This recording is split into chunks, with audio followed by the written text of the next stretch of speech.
सूफी संगीत आत्माओं का भोजन है। ये हमारी आत्मा तक पहुंचता है और उसे तृप्त करता है। मेरा लक्ष्य है कि मैं इसे हर श्रोता के मन पर बसा दूं। इसके साथ ही रिमिक्स के जमाने में युवाओं को संगीत की परिभाषा के बारे में रूबरू होते हुए गायक समरजीत रंधावा ने ये बातें कही। साथ ही उन्होंने कहा कि सूफी गायकी कव्वाली और भक्ति गीत गाती हैं और आज के वक्त में नैना दी कटारी जी म्यूजिक द्वारा रिलीज गाना उनके द्वारा गाया गया, जिसे उन्होंने खुद ही लिखा और कंपोज भी किया है। मीडिया के सारिਆਂ ਨੂੰ ਤੇ ਸਮਰਜੀਤ ਰੰਧਾਵਾ ਨੂੰ ਵੀ ਮੇਰੇ ਵੱਲੋਂ ਪਿਆਰ ਭਰੀ ਸਤਿ ਸ਼੍ਰੀ ਅਕਾਲ ਜੀ। ਮੈਂ ਇਹਨਾਂ ਦਾ ਬਹੁਤ ਦਿਲੋਂ ਧੰਨਵਾਦ ਕਰਦੀ ਹਾਂ ਤੇ ਬਹੁਤ ਮਾਣ ਮਹਿਸੂਸ ਕਰਦੀ ਹਾਂ ਜੋ ਨੈਣਾ ਦੀ ਕਟਾਰੀ ਇਹਨਾਂ ਦਾ ਸੌਂਗ ਰਿਲੀਜ਼ ਹੋਣਾ ਉਹਦੇ ਲਈ ਅੱਜ ਉਹਨਾਂ ਨੇ ਮੈਨੂੰ ਇੱਥੇ ਸੱਦਿਆ ਤੇ ਬਹੁਤ ਵਧੀਆ ਗੱਲ ਹੈ। ਜਿਵੇਂ ਦੇ ਅੱਜ ਦੇ ਬੱਚੇ ਜਾਂ ਯੁਵਾ ਅਸੀਂ ਲਾ ਲੈਂਦੇ ਰਿਮਿਕਸ ਵੱਲ ਜਾ ਰਹੇ ਨੇ ਤੇ ਸੂਫੀ ਗਾਉਂਦੇ ਨੇ, ਇਹ ਬਹੁਤ ਵਧੀਆ ਗੱਲ ਹੈ। ਅਸੀਂ ਚਾਹੁੰਦੇ ਹਾਂ ਕਿ ਇਹ ਜਿਵੇਂ ਕਹਿੰਦੇ ਆ ਮੁੰਬਈ ਛੱਡ ਕੇ ਇੱਥੇ ਚੰਡੀਗੜ੍ਹ ਆਏ ਨੇ, ਅੱਜ ਇਹਨਾਂ ਨੇ ਸੌਂਗ ਰਿਲੀਜ਼ ਕਰਿਆ, ਹੋਰ ਵੀ ਵਧੀਆ ਸੂਫੀ ਜਿਵੇਂ ਦੀ ਇਹਨਾਂ ਦੀ ਗਾਇਕੀ ਹੈ ਉਹ ਵੱਧ ਤੋਂ ਵੱਧ ਹੋਵੇ ਤਾਂ ਕਿ ਜਿਵੇਂ ਅੱਜ ਕੱਲ੍ਹ ਯੁਵਾ ਤੁਸੀਂ ਦੇਖਦੇ ਹੋ ਜਿਵੇਂ ਇਹਨਾਂ ਨੇ ਦੱਸਿਆ ਨਕਦਾ ਕੋ ਕਿਵੇਂ ਸੌਂਗਸ 'ਤੇ ਜਾ ਰਹੇ ਨੇ ਅਤੇ ਵੱਧ ਤੋਂ ਵੱਧ ਰਿਲੀਜੀਅਨਸ ਇਹ ਸੌਂਗ ਸੁਣਨ ਸਾਡੇ ਨੌਜਵਾਨ ਪੀੜ੍ਹੀ ਜੋ ਅੱਗੇ ਦੀ ਹੈਗੀ। ਤੇ ਮੈਂ ਅੱਜ ਇਹਨਾਂ ਨਾਲ ਮਿਲ ਕੇ ਮੈਨੂੰ ਬਹੁਤ ਵਧੀਆ ਲੱਗਿਆ। ਇੱਕ ਗਾਇਕ ਹੀ ਨਹੀਂ, ਇੱਕ ਸਮਾਜ ਸੇਵਕ ਵੀ ਨੇ। ਮੇਰੇ ਖਿਆਲ ਇਹ ਰੋਸ਼ਨੀ ਨਾਮਕ ਪ੍ਰੋਜੈਕਟ ਹੈ ਨਾ, ਹਾਂਜੀ ਹੁਣੇ ਸ਼ੁਰੂ ਹੋਇਆ, ਉਹਨਾਂ ਨਾਲ ਇਹ ਜੁੜੇ ਹੋਏ ਨੇ। ਇਹਨਾਂ ਨੇ ਜੋ ਦੱਸਿਆ ਕਿ 50 ਗਰੀਬ ਬੱਚੇ ਨੇ ਜੋ ਅਡੋਪਟ ਕੀਤੇ ਨੇ, ਉਹਨਾਂ ਦੀ ਸਿੱਖਿਆ ਵਗੈਰਾ ਕਰਦੇ ਨੇ। ਤਾਂ ਦੇਖੋ ਸਾਨੂੰ ਬਹੁਤ ਮਾਣ ਮਹਿਸੂਸ ਹੁੰਦਾ ਹੈ ਕਿ ਐਜ਼ ਏ ਲੇਡੀ ਕਿ ਇਹ ਇੰਨਾ ਵਧੀਆ ਕੰਮ ਕਰ ਰਹੇ ਨੇ, ਸਮਾਜ ਸੇਵਾ ਵੀ ਕਰ ਰਹੇ ਨੇ ਅਤੇ ਇੱਕ ਸੌਂਗ ਮਤਲਬ ਆਪਣੇ ਨਾਲ ਦੀ ਨਾਲ ਜੋ ਉਹਨਾਂ ਦਾ ਪ੍ਰੋਫੈਸ਼ਨ ਹੈ ਉਹ ਵੀ ਕਰ ਰਹੇ ਨੇ। ਅਤੇ ਮੈਂ ਪਰਮਾਤਮਾ ਅੱਗੇ ਹੀ ਅਰਦਾਸ ਕਰੂੰਗੀ ਜੋ ਅੱਜ ਇਹਨਾਂ ਨੇ ਸੌਂਗ ਰਿਲੀਜ਼ ਕਰ ਰਿਹਾ ਉਹ ਸੁਪਰ ਡੁਪਰ ਹਿੱਟ ਹੋਵੇ ਅਤੇ ਪਰਮਾਤਮਾ ਇਹਨਾਂ ਨੂੰ ਅੱਗੇ अपने प्रोफेशन से इन्होंने चढ़ती कला च रखे। आपकी खुद की आंखें बहुत सुंदर है, तो कोई ऐसा गाना लिखिए। सो ये गाना मैंने कुछ 4 साल पहले लिखा था एक्चुअली। हाँ जी, तो बस ऐसे लिखा गया गाना। नहीं, बिल्कुल नहीं है। अभी जैसा आपने गाना देखा, मैंने गाने को एक स्टैंडर्ड पंजाबी सॉन्ग के आधार पे बनाया है। वर्डिंग्स भी आप देखेंगे है तो पंजाबी बीट बट बहुत डिसेंट है। तो बस वही सोच होती है मेरी गाने बनाने के पीछे।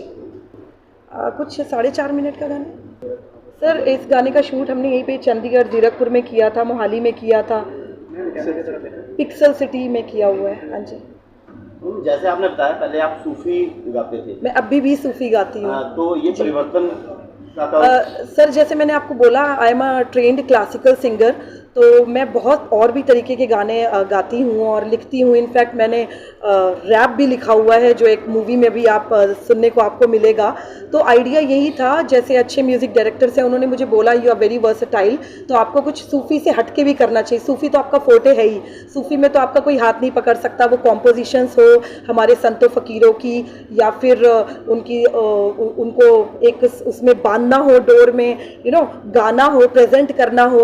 So that's why I tried something different. हाँ जी जी नैना दी कटारी मेरे दिल ते उतारी, मेरे सोने मैं तेरी हुई जौनिया।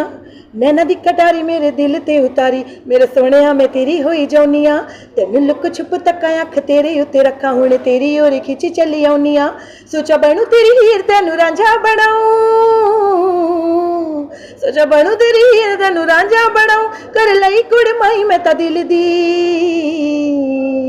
तू मुंडा मेरा हैंडसम हैंडसम, तू मुंडा मेरा हैंडसम हैंडसम, तू मुंडा मेरा हैंडसम, मैं क्वीन तेरे दिल दी। तू मुंडा मेरा हैंडसम, मैं क्वीन तेरे दिल दी। Thank you. I was 8 years old और जब मुझे लगता है पहली बार मैंने कुछ गुनगुनाया था और मेरे पेरेंट्स ने उस टैलेंट को, उस हुनर को समझा और फिर मुझे आगे प्रमोट किया। और वैसे ही फिर म्यूज़िक जो है, जैसे अभी सर ने भी बोला था कि पंजाब में स्कूल्स में म्यूज़िक एज अ सब्जेक्ट नहीं है, और मेरा जन्म उत्तर प्रदेश में हुआ है, वहाँ पे म्यूज़िक हर स्कूल में एज अ सब्जेक्ट है। तो मैंने हाई स्कूल में फिर म्यूज़िक लिया, 12th BA masters UGC net qualify किया इंडियन क्लासिकल म्यूज़िक में, and then 6th year diploma in Indian classical music संगीत विशारद। तो ये सब करते करते सब चीज़ें मेरी पैरेलल चली हैं, वो फिर प्रैक्टिकल हो या फिर वो थ्योरी हो, तो वहाँ से शुरुआत हो गई। और 2010 में मैं मुंबई गई करियर को परस्यू करने के लिए। हाँ जी इस गाने के जरिए कोई समाज को मैसेज भी है? सर, इस गाने के लिए समाज को तो क्या ही मैसेज होगा, बहुत डिसेंट गाना है। पंजाब को सबसे बड़ा मैसेज मैं ये देना चाहती हूँ कि जब हम यूपी में होते थे या जब हम मुंबई में होते थे, तो जो म्यूज़िक हम तक पहुँचता था पंजाब का, लोग मेरे से आके पूछते थे कि जट इज़ ऑल अबाउट गेड़ी रूट एंड नक द कोका एंड बंदूक, ऐसा होता है आपके पास। तो मेरे पास सर कोई जवाब नहीं होता था। तो अब मैं यहाँ पे आई हूँ ये बताने के लिए कि पंजाब संतों की धरती है, पीरों फ़कीरों की धरती है। इसके अलावा भी हम यूथ को मोटिवेट करने के लिए बहुत कुछ ऐसा म्यूज़िक दे सकते हैं। मैं कबीर को यहाँ पे लेके आऊँगी, मैं मीरा को सुनाऊँगी यूथ को, और जो यहाँ के लोग हैं, पिंड वाले हैं, थोड़ा पंजाबी का तड़का मार के उनकी पोइट्री को, उनके लिखे पदों को पंजाबी में कन्वर्ट करके। सो जैसा मैं हमेशा अपने इंटरव्यू में बोलती हूँ कि सूफ़ी म्यूज़िक जो होता है या एक अच्छा म्यूज़िक जो होता है वो हमारी आत्मा का, हमारी सोल का फूड होता है।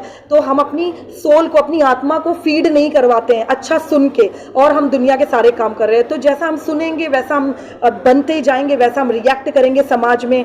और म्यूजिशियन होने के साथ, क्योंकि मैं एक सोशल वर्कर भी हूँ, तो मुझे लगता है कि I don't know about other musicians of Punjab what they are doing and what is happening in Punjab, but मैं बहुत ज़्यादा एकदम कमर कस के आई हूँ। मुंबई अब मेरी कर्म भूमि रही है, उसको छोड़ के मैं यहाँ पे आई हूँ मेरे पंजाब में, कि मुझे अभी यूथ के लिए और उनका जन जागरण करना है, उनको मोटिवेट करना है। बता दें कि सूफी संगीत को हर मन तक बसाने के लक्ष्य से सिमरजीत हवा अपनी गायकी का जीवन व्यतीत कर रही हैं और गायन कर रही हैं। वहीं उन्होंने अपने नैना दी कटारी गाना भी रिलीज किया। न्यूज़ एक्सप्रेस इंडिया के लिए पर्सन बर्मन की रिपोर्ट।